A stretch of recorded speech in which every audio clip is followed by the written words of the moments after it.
Dunyoda shunaqa kasalliklar borki, erkaklar bu kasallikni pul to'lab sotib olishadi va yana pul to'lab davolanishadi.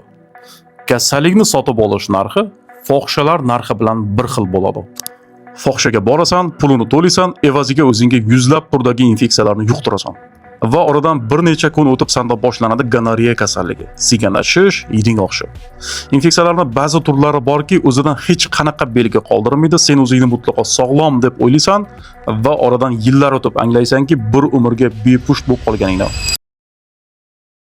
Demak, jinsiy yo'l bilan yuquvchi infeksion kasalliklarning turlari juda ko'p. Yuzlab turlari bor. Ular ichida bugun sizlar bilan ko'rib chiqamiz eng ko'p uchraydiganlarni. Eng ko'p uchraydiganlarning ichida birinchi o'rinda turadi gonoreya kasalligi. Gonoreya kasalligining belgilari siyganda achishish, jinsiy olat sohasidan yiring kelishi va jinsiy olatni chiqarish teshigini qizarib qolishi. Bu ko'pincha himoyalanmagan jinsiy aloqadan keyin 3-4 kundan keyin boshlanadi. Ba'zi bir bemorlarda 5-6 kundan keyin boshlanadi. Bu kasallikni demak tashxis qo'yish uy sharoitida juda oson. Siyganda achish bormi? Jinsiy olat sohasidan yiring kelyaptimi? Demak, bu katta ehtimollik bilan gonoreya bo'ladi. Bu kasallikni diplokok degan infeksiyalar keltirib chiqaradi. Davolash yo'llari, uy sharoitida davolash bu kasallikni qiyin. Ba'zan davolasa bo'ladi, lekin albatta mutaxassis bilan maslahatlashgan holda, mutaxassis ko'rigidan o'tmasdan turib, aniq tashxis qo'ymasdan turib, men tavsiya bermayman uy sharoitida davolashni. Agarda mutaxassis ko'rib, tashxis qo'yib bergandan keyin agar sizga dori yozib bersa, unda davolansangiz bo'ladi. Nimaga men unaqa deyapman? Sababi gonoreya kasalligi ba'zi bir bemorlarda faqat bitta o'zi keladi, ba'zi bir bemorlarda 3-4 xil infeksiya bilan birgalikda qo'shilgan holatda keladi.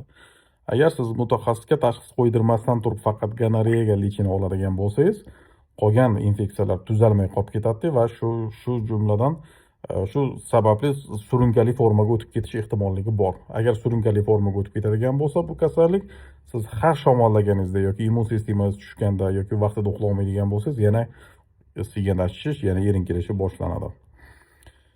Kasallikning asoratlari agar vaqtida davolanmaydigan bo'lsa yoki umuman davolanmaydigan bo'lsa, kasallik oldin siydik kanallarni zararlaydi, keyin bora-bora prostata bezini zararlaydi va bora-bora sperma chiqarish kanallarni zararlanib, yopilib qolishiga sababchi bo'ladi. Shu sababli kasallikning eng asosiy belgisi bu yerda bepushtlikka olib keladi. Ba'zi bemorlarda siydik yo'llarning chandiqlanishiga olib keladi va shu oqibatda siyishni qiyinlashishiga sababchi bo'ladi. Xo'p, ikkinchi infeksiya bu trixomonada infeksiyasi. Bu ham jinsiy yo'l bilan yuquvchi infeksiya. Bu yuqqandan keyin ko'pincha 3-5 kundan keyin, ba'zi bemorlarda 7-8 kundan keyin belgilar boshlanadi. Belgilari siyganda achishish va jinsiy olat sohasidan shilimshiq suyuqlik oqishi. Endi gonoreyadan farqli ravishda trixomonada yiring simon suyuqlik emas, ko'pik simon ko'kimtir suyuqlik oqadi va suyuqroq bo'ladi nisbatan. Farqi shunda. Va jinsiy yo'l bilan yuquvchi infeksiyalarning ichida eng ko'p uchraydiganlari bu ureoplazma, mikoplazma kabi infeksiyalar. Bu infeksiyalarning ko'pincha belgilari uncha namoyon bo'lmaydi, lekin erkak kishining ayoliga yuqishi orqali kelajakda bepushtlikka olib kelish va bola tushish xavfini oshiradi. Va shu bilan bir qatorda jinsiy yo'l bilan yuqadigan infeksiyalar ichida eng xavflilari bu SPID, gepatit C, gepatit B kasalliklari.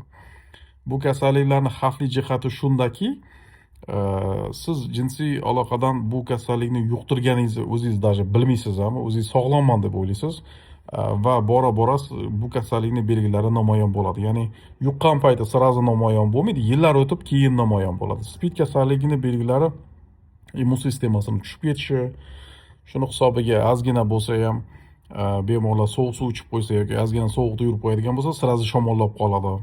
Va bora-bora immun sistema butunlay o'zini vazifasini bajarmay qo'yishi oqibatida terida ozgina tirnalgan joyi bo'lsa ham yara bitmaydi, tinmasdan ichib ketish bo'ladi. Bora-bora infeksion kasalliklar, ya'ni nafas yo'llari infeksiyasi, tomodagi infeksion kasalliklar oddiy sog'lom odamlarda 5-6 kunda o'tib ketadigan bo'lsa, SPID bo'lgan bemorlarda bu oddiy infeksion kasalliklar og'ir o'tadi va bora-bora bu o'lim bilan tugaydi oxiri. Agar davolanmaydigan bo'lsa. Endi gepatit C yoki gepatit B kabi kasalliklar ham xuddi shunaqa. Ya'ni yuqtirgan paytingizda sizda hech qanaqa belgilar namoyon bo'lmaydi va yillar o'tib belgilari sekin-astalik bilan boshlanadi. Belgilari qanaqa? Jigardagi kasalliklarga olib keladi, ya'ni jigarni yemiradi bu infeksiyalar va jigar sirrozi kabi og'ir kasallikka sababchi bo'ladi. Ya'ni jigar biriktiruvchi to'qimadan iborat ishlamaydigan organga aylanib qoladi. O'zini vazifasini bajara olmaydi. Shuning oqibatida jigar sirrozi kasalligi kelib chiqadi. Shuning oqibatida ovqat hazm bo'lishi qiyinlashadi, ovqat hazm qila olmay qoladi jigar sirrozi bo'lish oqibatida va qorin sohasi shishib ketadi, jigarda kuchli og'riqlar yuzaga keladi va oxir oqibatda oxiri o'lim bilan tugaydi agar davolanmaydigan bo'lsa.